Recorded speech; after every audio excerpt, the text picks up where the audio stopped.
अस्सलाम वालेकुम रहमतुल्लाहि बरकातहू। अल्लाहुम्मा सल्ली अला मुहम्मद व अला आलि मुहम्मद सल्लल्लाहु अलैहि व आलिहि वसल्लम। या हय्यु या कय्यूम बिरहमतिका अस्तगीस। मैं लरजते कदमों से उठा और दरवाजे की झर्री से झांका। बाहर अब कोई ना था, सहन खाली था। क्या मैं कोई ख्वाब तो नहीं देख रहा था? मैं अम्मा अब्बा के कमरे की जानिब भागा कि कहीं उस खौफनाक मखलूक ने उन्हें नुकसान तो नहीं पहुंचाया। मगर माँ खैरियत थी, अम्मा नमाज पढ़ रही थी, अब्बा और बहनें सो रही थी।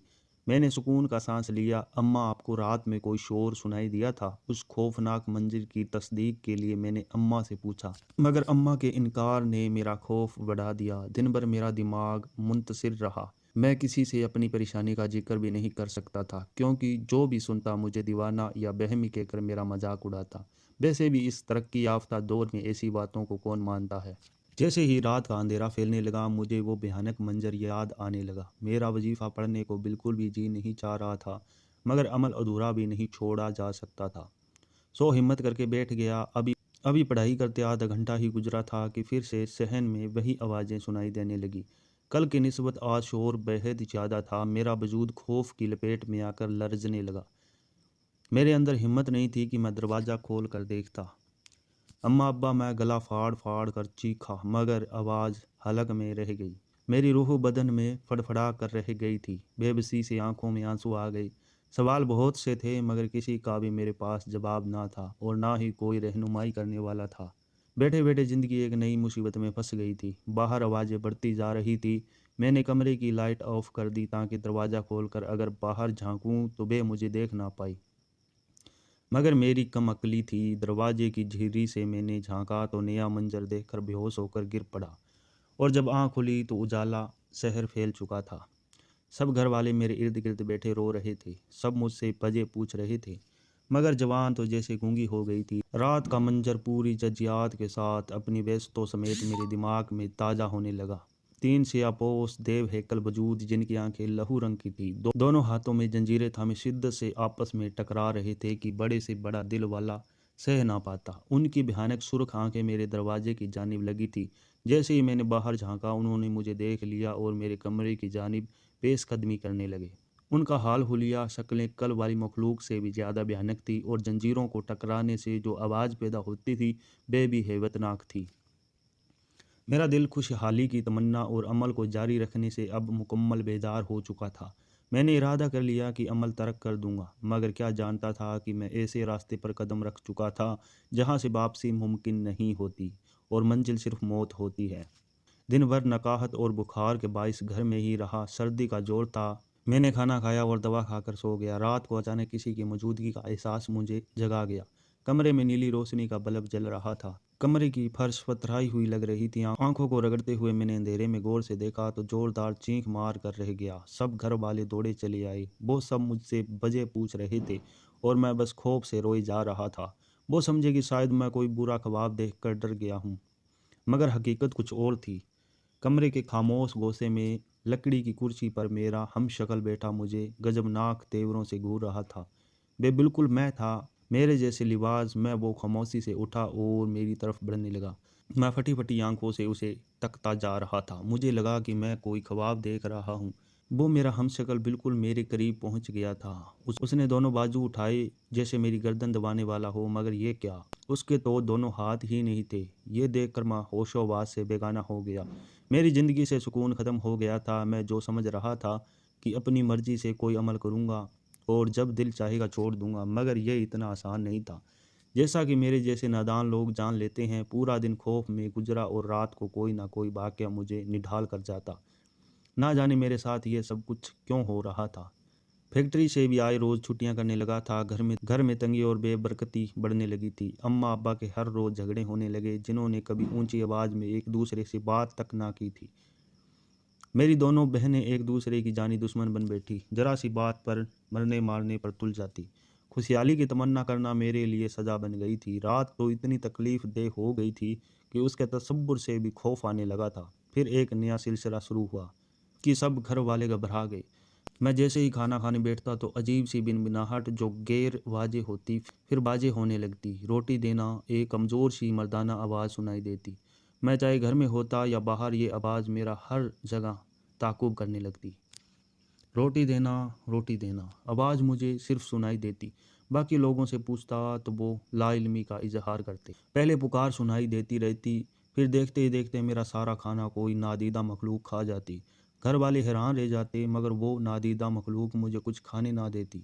मैं कमरे में छुपकर कुछ खाता तो बेनादीदा मखलूक को जाने कैसे खबर हो जाती और वे मेरा सारा खाना खा जाती। फिर उस आवाज़ के साथ दो हाथ भी नजर आने लगे, जैसे वो भीख मांग रहे थे। वो आवाज़ और वो हाथ हर जगह मेरे ताक़ुब में रहते। मेरी ज़िंदगी अजाब बन चुकी थी। भूखा रहकर मैं कमज़ोर और निढाल रहने लगा था। रात भर सहन में जंजीर जनी होती, मेरा हमशक्ल मुझे अंधेरे में खूनखार अंदाज में घूरता रहता, और सुबह होते ही ये सदा रोटी देना ने मेरी ज़िंदगी अजीरन कर दी थी। एक दिन मैं दोपहर को भूख प्यास से निढाल बैठा था। मैंने तय कर लिया था कि आज मैं कुछ ना कुछ खाकर ही दम लूँगा। मैंने एक होटल से खाना खरीदा और वेश्यों की तरह खाने पर टूट पड़ा। 2 टुकड़े ही हलक से उतरे थे कि वही सदा गूंजने लगी, रोटी देना, रोटी देना। आज मुझ पर जुनून सा सवार हो गया था कि कुछ भी हो जाए मैं अपना खाना उस नाती मखलूक के हवाले नहीं करूँगा। मैं उसे नज़रअंदाज करके खाना खाता रहा। ये मेरी हठधर्मी ही थी। अब उस आवाज़ में इल्तिजा की बजाय धमकी महसूस होने लगी थी। कोई भेड़िए की तरह गुर्रा रहा था। 2 हाथ मचल रहे थे, मगर मुझे आज किसी की परवाह नहीं थी। मैंने खूब डटकर खाना खाया और फातिहाना अंदाज से उन दोनों फैले हुए हाथों को देखा। इस बात से बिल्कुल बेखबर था कि आगे मेरे साथ क्या होने वाला है। एक सिया फाम हबशी वो मेरी नज़रों के सामने खड़ा था। उसकी आंखों में खून उतरा हुआ था। उसके चेहरे पर जगह जगह से यूं गोश्त उधड़ा हुआ था, जैसे किसी जंगली जानवर ने पंजे मारे हों। उसके चेहरे पर जख्म और उनमें गलीज पीप भरी थी। उसका पूरा जिस्म कोड़ जदा था। उसके जिस्म से उठने वाली बदबू इतनी नागवार थी कि मेरा दिल मतलाने लगा। सड़े हुए गोश्त की बदबू। रोटी दे मुझे।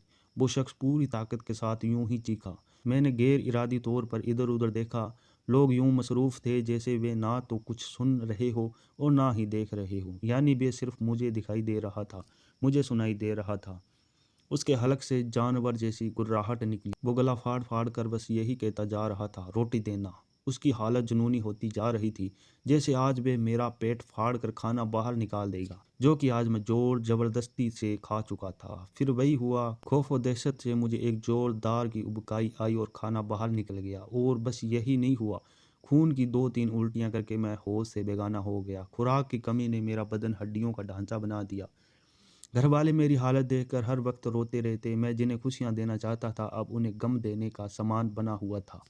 मुस्कुराहट उनके चेहरों से हमेशा के लिए गायब हो चुकी थी। घर में या तो मेरा शोक मनाया जाता या हर वक्त लड़ाई झगड़े होते, और मैं उन्हें बेवजह से लड़ता मरता देखता रहता। उस दिन के बाद मैं कुछ भी खाने की कोशिश करता तो खून की उल्टी जरूर आती। मैं अपनी ज़िंदगी से तंग आ गया था। एक शाम मैं घर से निकल पड़ा ताकि खुद को ख़त्म कर लूँ। मैं लाकदम और कांपते वजूद के साथ दरिया पर जा पहुंचा। मेरी नज़र उसी मोमर और किताब फरोश पर पड़ी जो इंतहाई इत्मीनान से सड़क की दूसरी जानिब किताबें लगाई मुताले में मसरूफ़ था। उस पर नज़र पड़ते ही मैं गिरता पड़ता उसकी जानिब दौड़ा और उसे अपनी तमाम कथा सुनाकर बच्चों की तरह बिलक बिलक कर रोने लगा। मेरा दिल गवाही दे रहा था कि मेरी हालात और तबाही का ताल्लुक उस पुरस्रार किताब से जुड़ा था जो मैंने उस शख्स से खरीदी थी। मेरी सारी कहानी सुनकर वह गहरी सोच में डूब गया। तुमने तर्क जमाली यानी झूठ, फरेब, रियाकारी और बेहयाई जैसी बुराइयों से बचना, और तर्क जलाली यानी हर किस्म की एहतियात, लहसुन, प्याज, मछली, गोश्त, अंडा, हर किस्म की खुराक से सिर्फ जो की सूखी रोटी और पानी का ख्याल रखा नहीं। अमल अधूरा रह गया था। अमल शुरू करने से पहले ज़कात अदा की थी नहीं। किसी मुर्शिद या अहले नज़र की रहनुमाई के बगैर अमल किया था। जी, सवाल सब मुख्तलिफ थे, मगर जवाब सबका नफ़ी में पाकर उसने करब से आंखें बंद कर ली। बरखुरदार, तुमने उस अमल की कोई भी शर्त पूरी नहीं की थी। ये अमलियात वज़ाइफ तो बहुत ही कड़ी शराइत और एहतियात के मुतलज्जी होते हैं।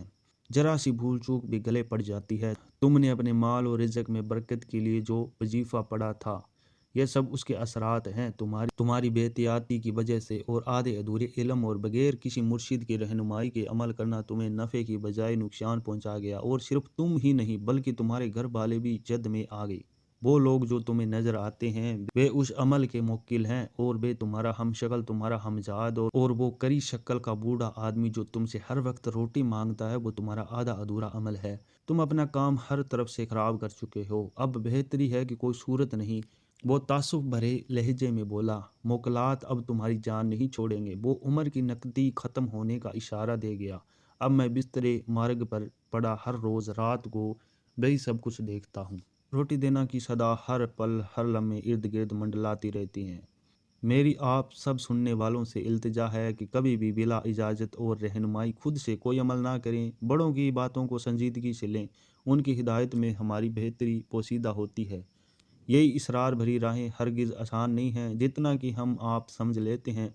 बेहतरीन वजीफ़ा सिर्फ़ खुदा के हजूर इस्तग़फ़ार और उसके महबूब हज़रत मोहम्मद सल्लल्लाहु अलैहि वसल्लम पर कसरत से दरूद पाक पढ़ना है, जिनसे हमारी तमाम जायज़ हाजत पूरी हो जाती है।